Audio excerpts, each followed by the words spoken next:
भक्ति करने का माहौल है, बीच में पहाड़ी माहौल है, पहाड़ी माहौल के बीच में ये जो तीर्थ स्थान है। वेलकम टू पीआर की दुनिया फ्रेंड्स, कसे आहात सगळे? मजेत ना फ्रेंड्स? इगतपुरीवरनं नाशिकला जाताना आम्हाला एक खूप सुंदर जैन मंदिर दिसलं आणि आमचे पाय आपसुकच तिथे वळले देवाचं दर्शन घ्यायला। आपण आता जातोय मंदिराच्या जवळ बरं का।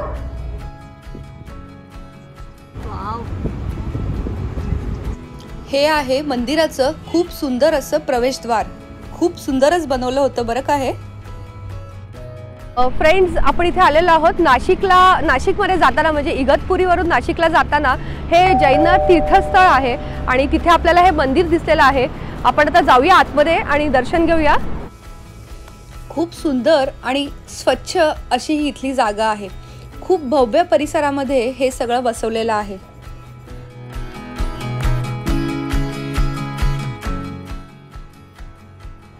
हे गाईचं आणि वासराचं शिल्प काय सुंदर आहे ना।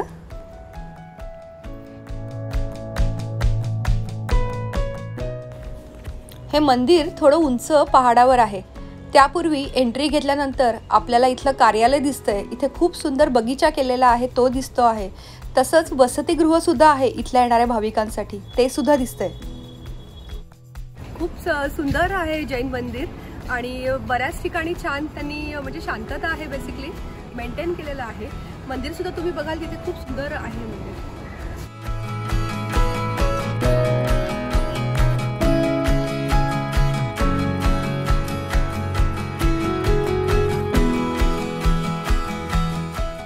हा तुम्ही बघत असाल, हा इथे पालखी जी निघते जैन धर्मीयांची, त्यांचा हा सुंदर सजवलेला रथ आहे। पूर्ण लाकडाने बनवलेला रथ दिसतोय हा।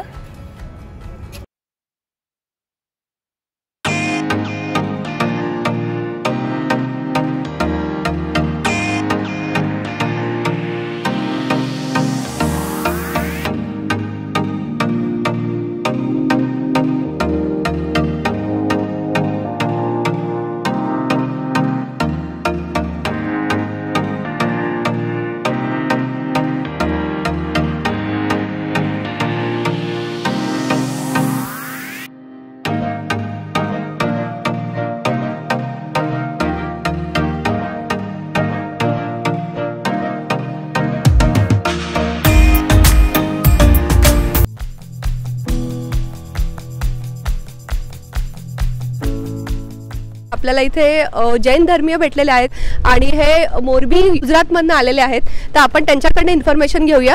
मेरा नाम पीयूष राठौर है।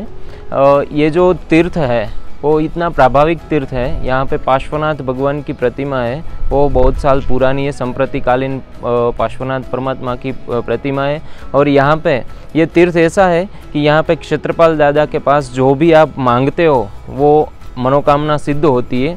और यहाँ पे कहीं कहीं से भक्त यहाँ पे आते हैं और अपनी मनोकामना पूर्ण करते हैं। पे नीचे एक पार्श्वनाथ भगवान की परमात्मा की प्रतिमा है। वो जो पार्श्वनाथ परमात्मा की ओरिजिनल साइज थी वही साइज की प्रतिमा है। तो आप सब लोगों को अनुरोध है कि आप एक बार यहाँ पे दर्शन करने जरूर आए।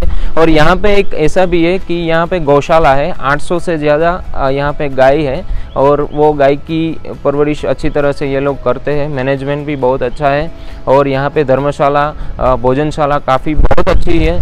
और यहाँ पे जो भक्ति करने का माहौल है, बीच में पहाड़ी माहौल है, पहाड़ी माहौल के बीच में ये जो तीर्थ स्थान है, एक भक्ति की ऊर्जा इसमें ऐसी मिलती है कि यहाँ से कहीं जाने का मन ही नहीं होता है। आप सबको भी अनुरोध है कि आप प्लीज़ यहाँ पे आना, दर्शन करके जाना। Thank you so much sir information. ये गाय के लिए वो लड्डू है, वो जो गाय के लिए बहुत अच्छा खुराक होता है। आप सबसे ये अनुरोध है कि प्लीज़ यहाँ पे आए एक बार।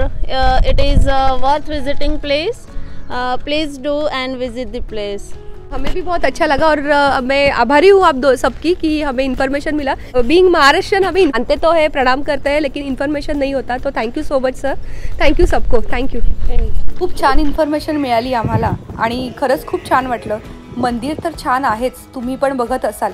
आणि हे पाहिलंत का चाफ्याचं झाड काय मस्त फुललंय ना, अगदी फुलांनी भरलंय। पण आता जातोय गोशाला आहे इकडे, तर आपण बघूया आता गोशाला।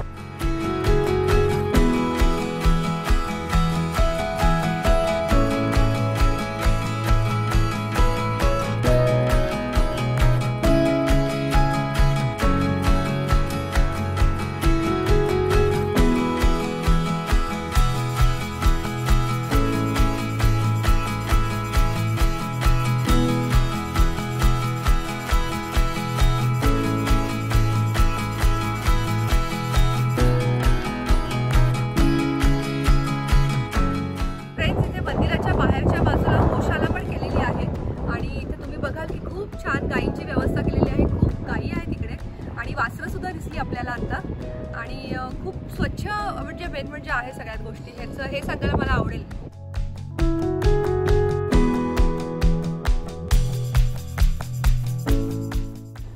इथे अतिथी भवन सुद्धा आहे बरं का, आणि इथल्या भाविकांना राहण्यासाठी इथे सोय केलेली आहे. खूप छान दर्शन झालं आमचं इकडे, आणि तुमचं इकडे जर येणं झालं तर नक्की या. आणि हे ठिकाण म्हणजे अगदी निसर्गाच्या कुशीमध्ये आहे सुद्धा. सगळ्या साईडने डोंगर आहे, एका साईडने फक्त रस्ता दिसतो, आणि खूप छान वाटलं. So thank you so much. So friends, आजचा व्हिडिओ कसा वाटला नक्की सांगा आम्हाला. आम्हाला खूप आवडतं असं तीर्थक्षेत्री जायला, कारण आपल्यालाही वेगवेगळ्या धर्मांची ओळख होते. त्यामुळे असेच छान छान व्हिडिओ पाहण्यासाठी नक्की राहा आमच्याबरोबर. आणि PR की दुनिया हे चॅनल सबस्क्राईब केलं नसेल तर नक्की सबस्क्राईब करा. See you friends, bye for now.